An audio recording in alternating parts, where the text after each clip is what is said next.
அனைவருக்கும் வணக்கம். ஒரு ஊர்ல மாலா, ஷீலா அப்படின்னு சொல்லிட்டு 2 தோழிகள் இருக்காங்க. 2 பேத்துக்கும் ஒரு பழக்கம் இருக்கு. அது என்ன அப்படின்னா, தினமும் சாயங்காலம் 2 பேரும் ரோட்ல நடந்துட்டே போய் கடையில போய் தின்பண்டங்கள் இதெல்லாம் வாங்கி சாப்பிட்டுட்டு வருவாங்க. இப்படி தினமும் கடைக்கு போக போக கடைக்காரர் சுஜன் வந்து ரொம்ப பழக்கமாயிடுறாங்க. மாலா, ஷீலா, சுஜன் 3 பேர் ரொம்ப சந்தோஷமா பேசிட்டு இருக்காங்க. ஒரு தடவை திடீர்னு சுஜன் என்ன சொல்லிடுறான், மாலா ஷீலாவை பார்த்து நான் உன்னைய விரும்புறேன் அப்படின்னு சொல்லிடுறான். ஷீலாவுக்கு வந்து என்ன பதில் சொல்றதுன்னே தெரியாம வீட்டுக்கு போயிடுறா. அடுத்த நாள் எப்பயும் போல கடைக்கு வரும்போது சுஜனோட பேச பேச அவளுக்கு சுஜனை பிடிக்க ஆரம்பிச்சிருது. சுஜன்கிட்ட நானும் உன்னை விரும்புறேன் அப்படின்னு சொல்லிடுறா. இது தெரிஞ்ச மாலா என்ன பண்றா, உன் கூட இருந்தா ஊர்க்காரங்க என்னையும் தான் தப்பா பேசுவாங்க, அதனால நம்ம நட்பை இதோட துண்டிச்சுக்கலாம் அப்படின்னு சொல்லிட்டு மாலா போயிடுறா. ஷீலாவுக்கு இது மன வருத்தத்தை தான் தருது. இருந்தாலும் சுஜனுக்காக அதை ஏத்துக்கிறா. அப்புறம் ஒரு நாள் சுஜன் வந்து இது இப்படியே நாட்கள் கிடக்குது. சுஜன் கூட தினமும் பேசிட்டு இருக்கா. ஒரு நாள் சுஜனை வந்து ரோட்ல பார்க்கும்போது 2 சின்ன பசங்களும் கூட்டிட்டு போயிட்டு இருக்கான்.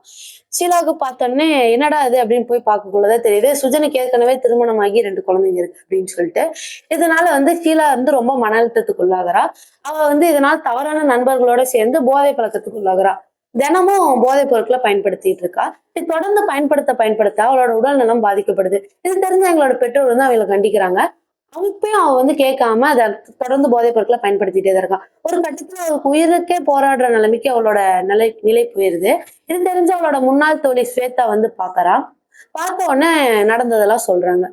அது அது தெரிஞ்ச உடனே மாலா மேல ஸ்வேதாக்கு அவ்வளோ கோவம் வருது. நேரா மாலா வீட்டுக்கு போயிட்டு ஷீலாக்கு என்னாச்சுன்னு தெரியுமா அப்படின்னு கேக்குறா. அவளுக்கு ஒண்ணுமே தெரியல.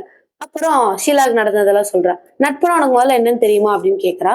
அவ தலை குனிஞ்சபடி நிக்கிறா. அப்பதான் சொல்றா, நட்பு அப்படிங்கிறது சந்தோஷமா பேசிட்டு இருக்கிறதுக்கு மட்டும் கிடையாது. அவ தப்பு செஞ்சானா நீதான் அவளை திருத்திருக்கணும். படிக்கிற வயசுல இது தேவையில்லாததுன்னு சொல்லிட்டு நீதானே அவளை திருத்திருக்கணும். அவ கூட இருந்தா உன்னையும் தப்பானவன்னு சொல்லிடுவான், நீ அவளை விட்டு விலகினா அது நல்லதா அப்படின்னு கேக்குறா. மாலா வந்து அவளோட தவறை வந்து உணர்றான். நேரா ஷீலாவை போய் ஹாஸ்பிட்டல்ல பாக்குறா.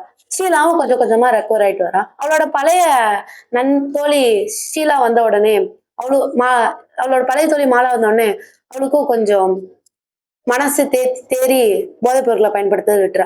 இந்த திருக்குறள் இதுல இருந்து என்ன நம்மளுக்கு தெரியுது அப்படின்னா, நகுதல் பொருட்டென்று நட்டல்ல மிகுதிக்கண் மேற்செனறி இடித்தற் பொருட்டு.